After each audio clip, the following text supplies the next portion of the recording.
Welcome back guys, I am Sena and today I am going to present you about forces and Newton's law of motion. Be with me. First, we will see about what are forces. When we say about what are forces,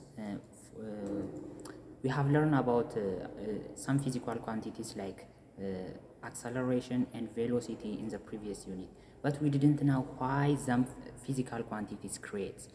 For instance, when we say acceleration is a rate of change of velocity.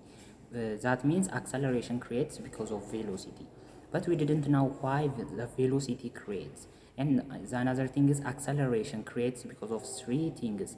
There are speeding up or speeding down or changing direction, but we didn't understand about why those three things happened, why that matter speeds up, why that movement speeds down, or why that movement changes direction. And now we have to see about what are forces. Forces are shortly pushing and pulling something. That means when we push something or when we pull something, forces will make between my pushing my hands and that object. This is the effect of forces to make a movement.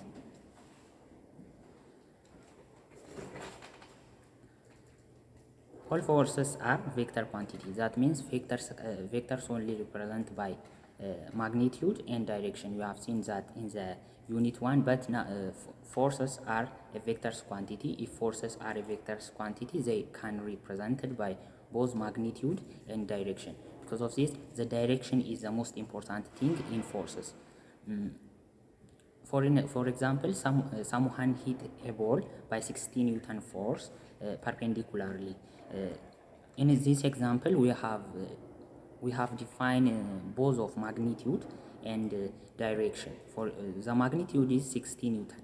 That is the magnitude of that force, and perpendicularly or in 90 degree is the direction of that force.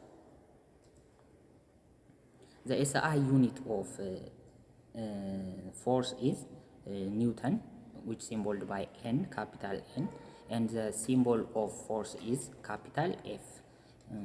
By the way, Newton means the great astronomer and physics of this world.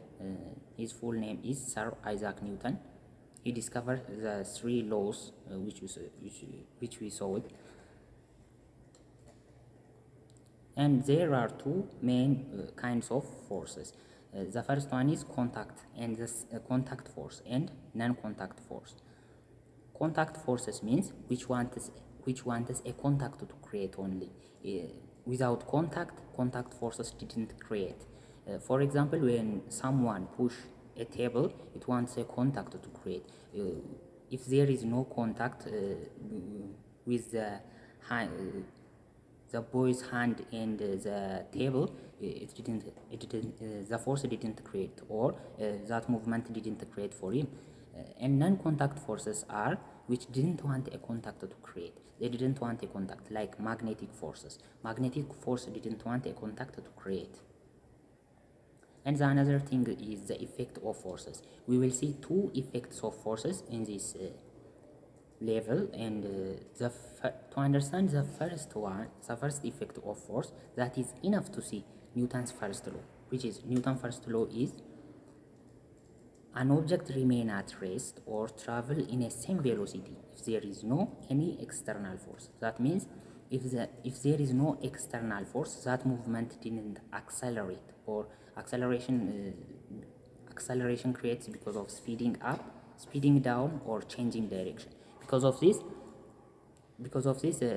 if the matter didn't speeds up, speeds down, or change direction, the acceleration of that object is zero. Because of this, if there is any external force, the acceleration of that object didn't create.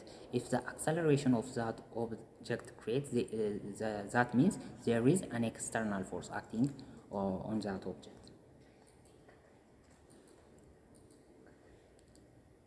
Newton's first law called inertia. Inertia means a property to remain at rest or moving at the same velocity or constant velocity. Newton's first law works if there is no any external force only. We have seen about it. This means an acceleration is effect of forces. This means the first effect of forces is making a movement or making an acceleration. For example, if you are standing in a bus, when the bus starts moving, we will go to fail back. Well, did we understand why that's happening on us? Why we go to fail back? That's because of inertia. Our all body inertia is on our leg because our all body mass is on our leg. Then our leg has a biggest inertia from our upper bodies. Because of this, when the movement starts, our upper bodies didn't have any inertia, have a smaller inertia. Because of this, they accept the movement simply, but our leg has a biggest inertia from all our bodies. Because of this, it didn't accept the movement simply. Because of this, we go to fail back. And I think we have to see about mass and inertia, the property between the relationship between mass and inertia. And when you see the relationship between mass and inertia, mass gives a biggest inertia for things. For example, if I have a big mass, I have a big inertia. That's because of a fat things can't run faster, because mass pushes objects down. That is like this mass or pushes the objects like this down.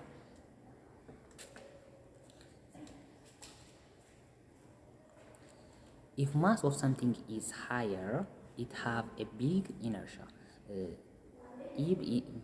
If mass of something is higher, it will have a big inertia. This means mass have a directly proportional with inertia. There is the second effect of forces. What is the second effect of forces?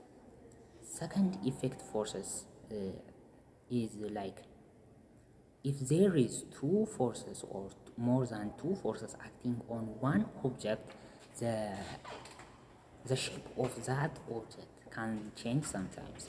That means this is called mainly deformation. The definition of deformation is a shape changing which happens because of forces. That means if there is two or more than two forces acting on that object, the shape of that matter will start to change. This is called the deformation. And in springs there are two kinds of deformations. The first one is plastic deformation and the second one is elastic deformation. The thing we have to understand is both of these deformations didn't work for any another deformations. That's only for in spring deformations. There are two springs. And when we see about plastic deformation means which didn't back to its first shape before the deformation. Before the deformation, it have the same shape, but after the deformation, it didn't have any. It didn't came back to its first shape. And the second one is elastic deformation. Elastic deformation means it's a kind of deformation in the spring, but it didn't came to its first shape. That's an opposite for the plastic deformation. In elastic deformation, it can back to its first shape or its shape before the deformation. When we see this on a spring, the force and the spring extension is directly proportional. This means when two or more than two forces acting on a spring, that spring starts to extend.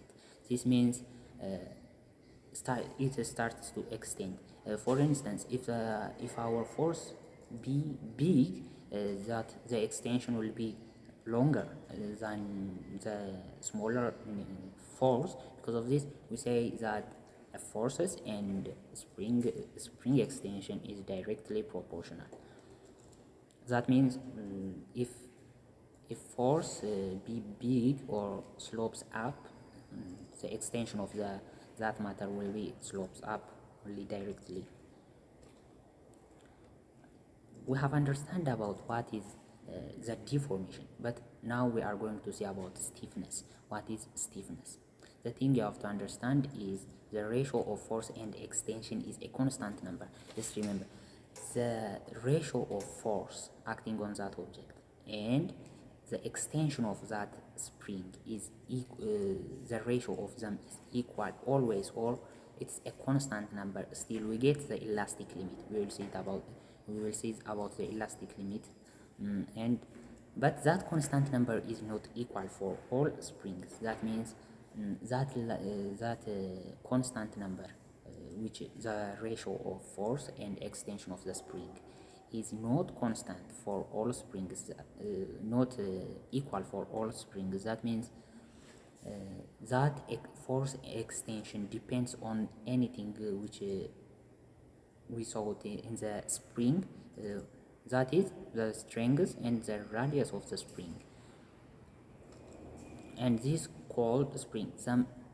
This called stiffness. Stiffness is the ratio of force and extension of that spring, and the physical name of that stiffness is what? It is spring constant. It's called spring constant. Spring constant and the stiffness of that spring is directly proportional. A machine which works by this principle called spring balance. The ratio of force and extension called spring constant. Spring constant is equal or constant for all points in that spring constant graph. That means it is constant number, or it's equal for one spring. If that is the spring, if the spring didn't change, it is constant number at any point. If the force be 4 Newton, if the force be 6 Newton, or if the extension changes, it is constant number. Spring constant is constant number. Spring constant symbolized by K, and its SI unit is Newton per meter.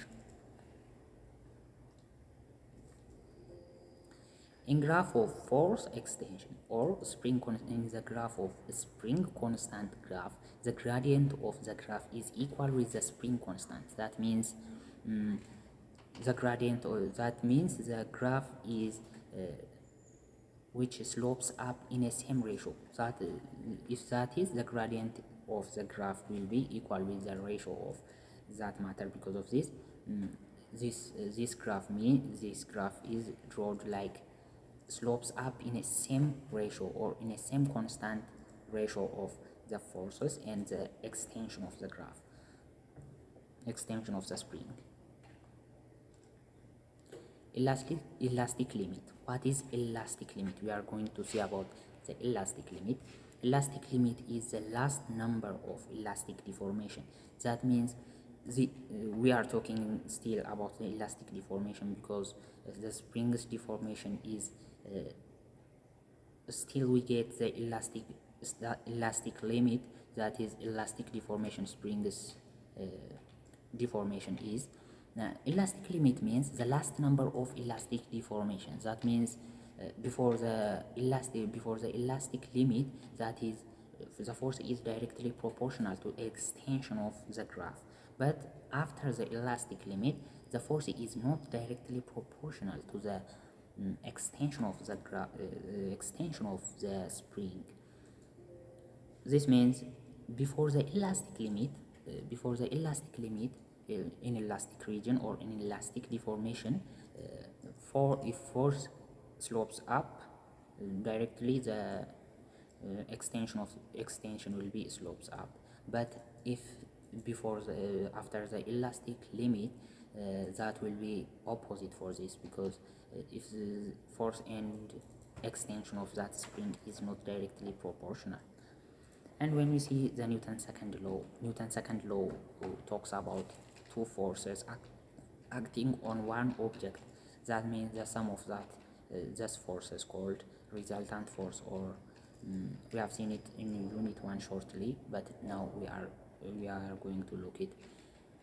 If more than one forces are acting on one object, sum of those forces give us a resultant force.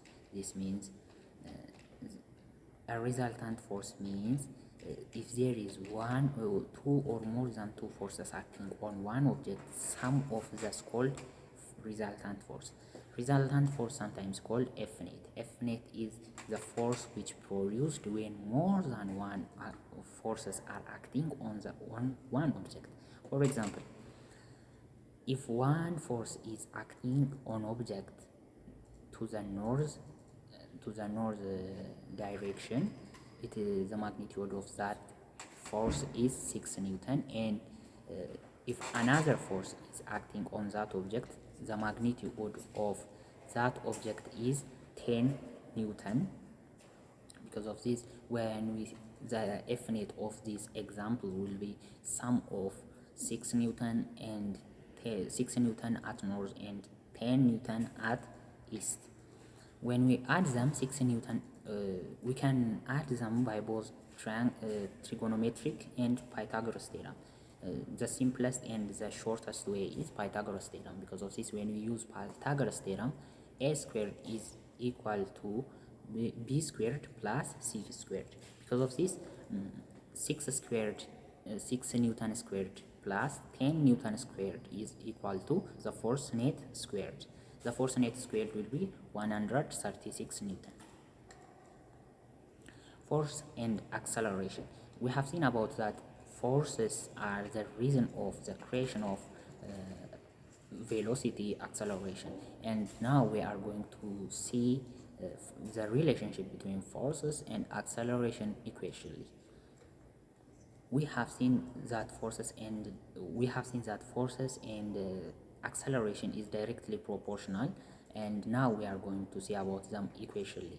But when we think about mass, look at mass is not directly proportional to the acceleration of that movement. Because of this, force is directly proportional to that movement, and mass is not directly proportional to that movement.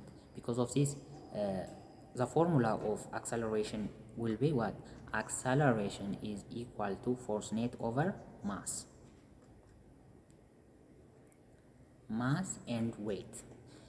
We think that mass and weight are some physical quantities, but they are not some physical quantities. Many people think that they are some, but they are not the same physical quantities. Mass and weight are different. Mass means mass is a size of something. That means it didn't depend on the gravity of that place. That means my mass is equal in Earth and in Moon, in any another place. Even if the gravity is 0, my mass is only constant. But weight is not the same with it. Weight depends on the gravity of that place. That means weight, if my weight is 10 Newton in Earth, and my weight didn't be 10 Newton on Moon or at any place, we call weightless if the gravity of that place is 0, or if the gravity of that place is 0, the weight of that matter will be 0. Because of this, we call this kind of movement weightless. Weight is not equal, or we have seen that weight is not constant number at it changes it in the place. It depends on the gravity of that place. And now we are going to see the equation of the weight. Weight is equal to mass times gravity. That means mass of the object multiplied by gravity is weight.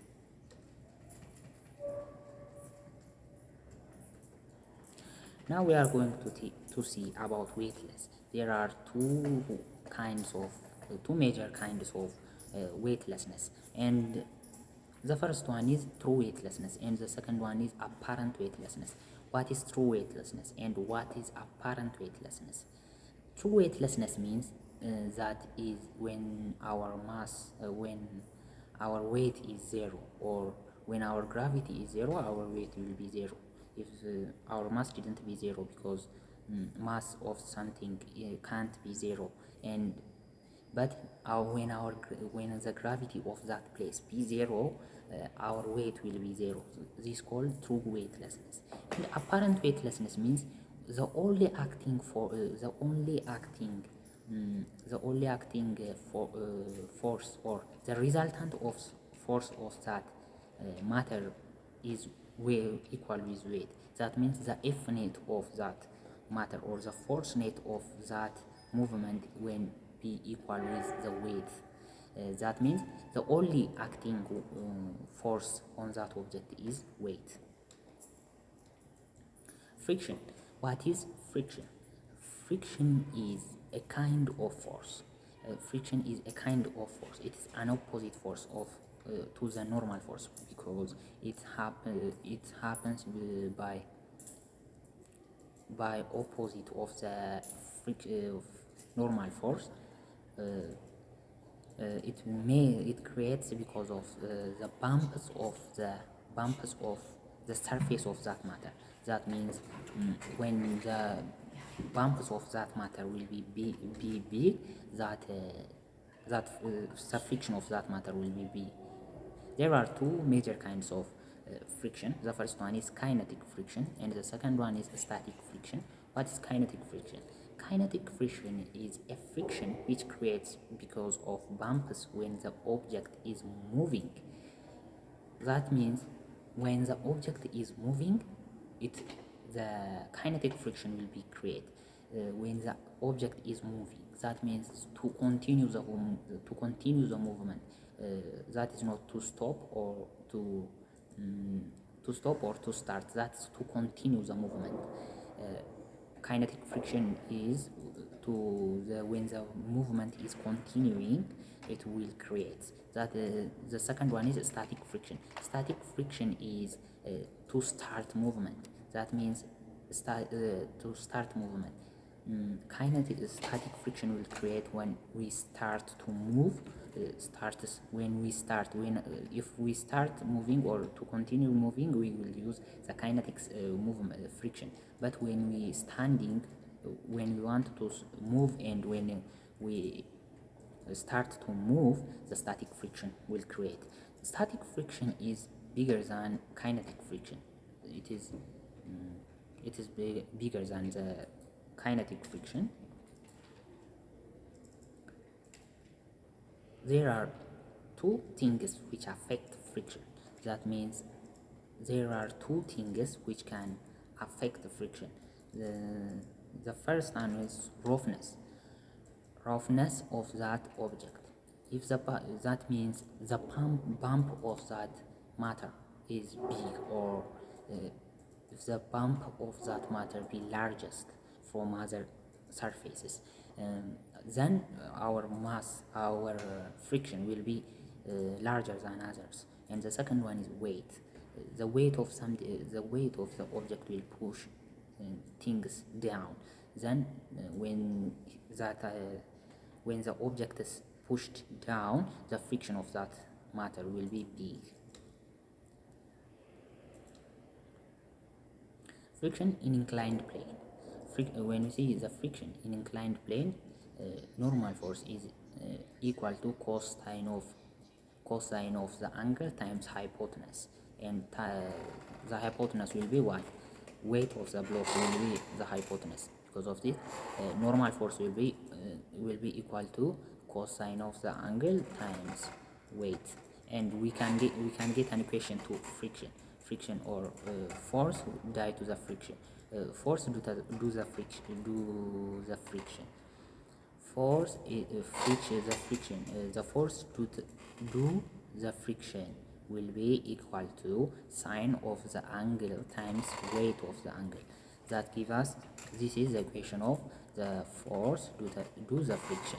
and the total friction of to get the total frictional force of that object. Frictional force is equal to the coefficient of static the coefficient of static friction times normal force, or the normal force. We have seen that the normal force is equal with the cosine of the angle times weight. Because of this, frictional force is equal to coefficient of the static friction times weight of the object times cosine of the angle. And the another thing is, when the object starts moving, F net will be, or the resultant force will be equal with force minus force of friction. That means force due to the friction is equal to sine of the angle times weight. Because of this, sine of the angle times weight minus the frictional force is equal to the kinetic coefficient times n. Frictional force, the frictional force will be equal to, when we take in the place of frictional force, the total for the formula will be force net is equal to sine of the angle times weight of the angle minus kinetic coefficient times normal force. And the another thing is equation of friction. What is the equation of friction? We have seen about the inclined plane friction, but what is the equation of friction? To get the equation of friction, there is two things which affect friction in the equation. These are friction is directly proportional to the force of the normal force of that object. Because of this force, the normal force can affect friction. And the second one is the coefficient of friction. This is one more thing which can affect friction force. This is the coefficient of friction. It is directly proportional to the frictional force. That means frictional force the frictional force formula will be for normal force times the coefficient sometimes can be kinetic or static friction. Reducing friction. We can't cancel friction out, but we can reduce friction. For example, if we want to reduce the friction, we can use two ways. Thus are polishing and lubrication. Polishing something means breaking the surface, the bumps of the surface. That means bumps of the surface will that surface will be smaller, but because of this friction of that object will be smaller. And polishing something gives us for the friction, gives smoother for the friction. Because of this, when we polish things, the object will be smoother than the first. And the second one is lubrication. Lubrication means lubricating the space between the object and the surface of the ground. The lubricating means lubricating the surface of that object which downward and the ground is that's like walking on mud. Lubricating we can lubricate things by using oils and gases. The advantage and the disadvantage of friction. Advantage: friction is not always harmful. It can be it have an advantage sometimes. For example, if there is no friction, we can't walk only. That is like walking on the mud. That is reduced friction. Smaller friction is on a mud. Because of this, when we walk or in a mud, that's not easy. That's not easy to walk on the mud. Walking will be like that if there is no frictional force. And another thing is writing on a board. For instance, when we write on a board, the frictional force. We want the frictional force. If there is no any frictional force, we can't write on a board. And the disadvantage, there is a disadvantage, but friction has a disadvantage only. The disadvantage of frictions like making heat in a machines that will be that will give the biggest power to continue working for machines and making hard to move objects. We can't move objects if the object is on a rough plane, or when the bumps of that object is big. But we can reduce the friction by using the polishing and the lubrication ways to reduce the disadvantage of friction. And the last and the third law of Newton. The third law of Newton. What is the third law of Newton? If body A exerts a force on body B will exert a force on equal and in opposite direction. That is equal force with the body A, but it is in an opposite direction. It exerts a force like that on body A. That means if I exert a force on my right hand on my left hand will exert a force opposite in direction and equal to my right hand. This means when we push something, it will push us in equal and opposite in direction. For instance, if I push my hands like this, both of them are pushing one of them.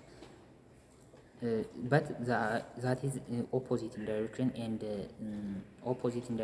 and equal in size. This law called Newton pair, or action and reaction. Thus the acted forces are the acted and the made force, or the action and the reaction forces are equal in magnitude. That means if the first is 6 Newton, the second will be 6 Newton. Opposite in direction, that means when we add them we get 0 result. Acting on a different body because it wants 2 bodies to create, and some type of force, that can be some type of force.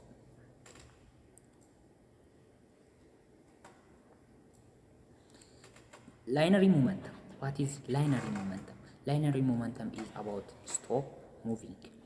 That is a measurement of how hard is stop moving. That means that is an object with large linear momentum. An object with large linear momentum is more hard to stop his movement. When we think about the reason of hardness to stop movement, there is 2 more things which can affect it. That means, for instance, if we see about Rhino, when Rhino runs,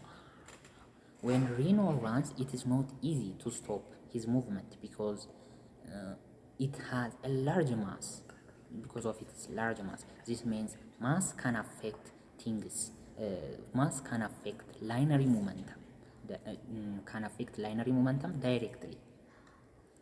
And the second thing is velocity. If we are running very faster, that is not easy to stop that movement. Because of this, velocity is affecting the linear momentum directly. Because of this, we can get the formula from this definition, and the formula will be linear momentum is equal to force times mass.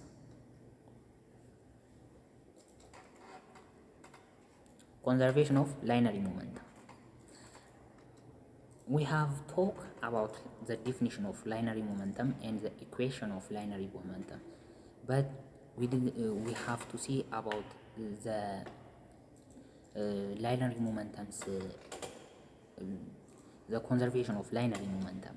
That is, this means when object collides. For example, when objects collides, is that the sum of the before colliding is equal with the sum of linear momentum after colliding? That's true.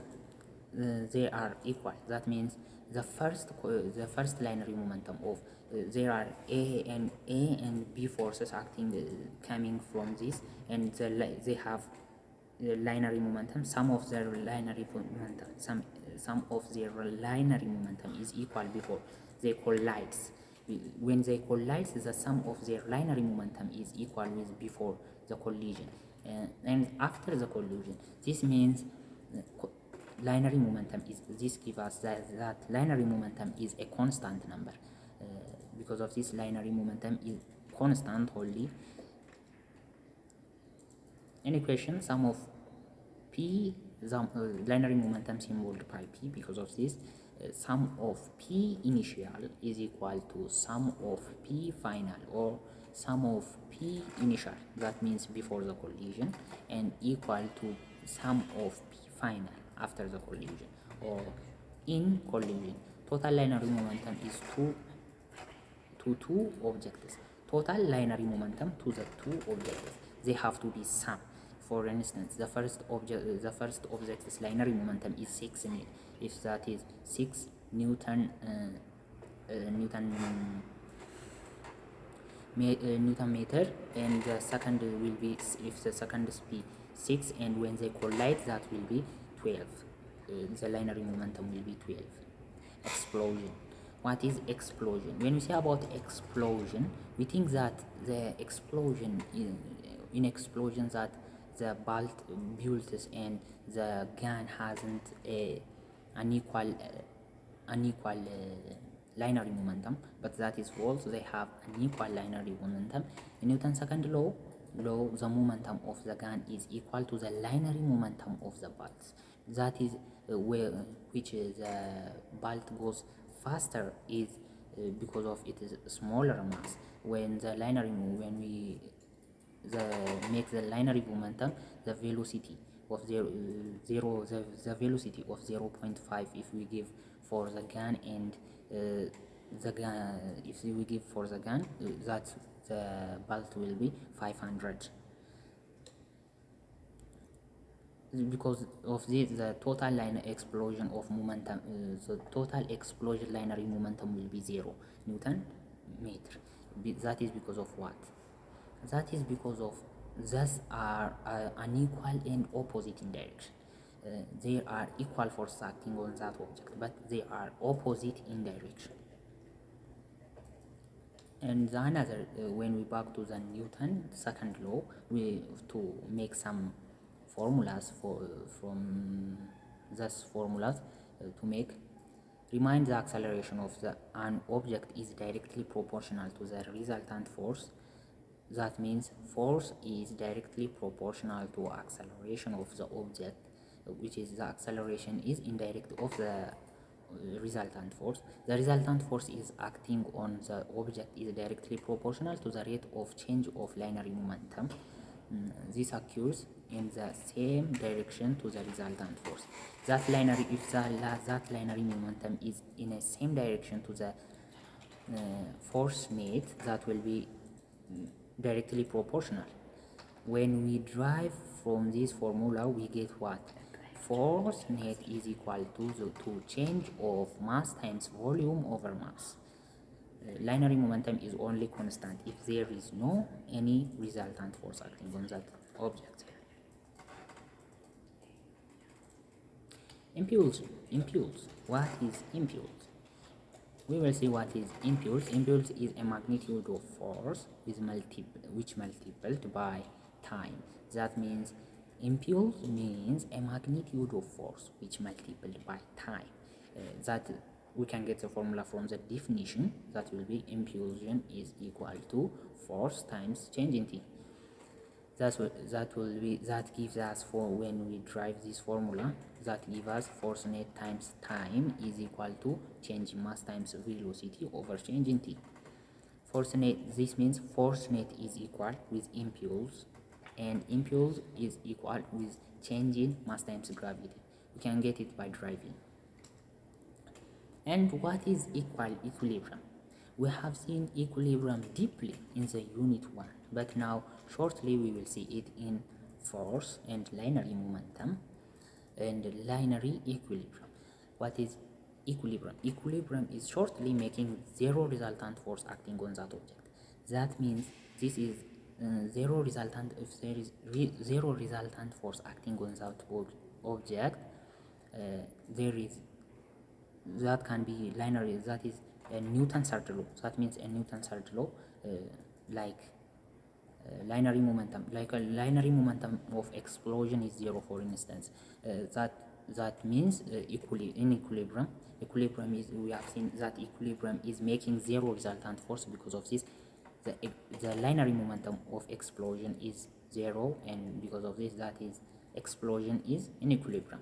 We can say if the body is in equilibrium, when we draw all the forces in free body diagram, if we draw them all forces in free body diagram, that will be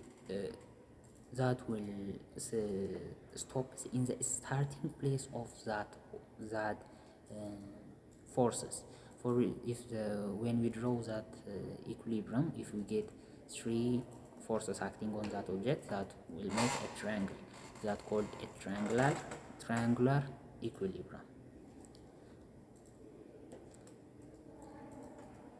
I have finished my presentation for today. I want to say thank you for attention and bye for today. I will come back soon.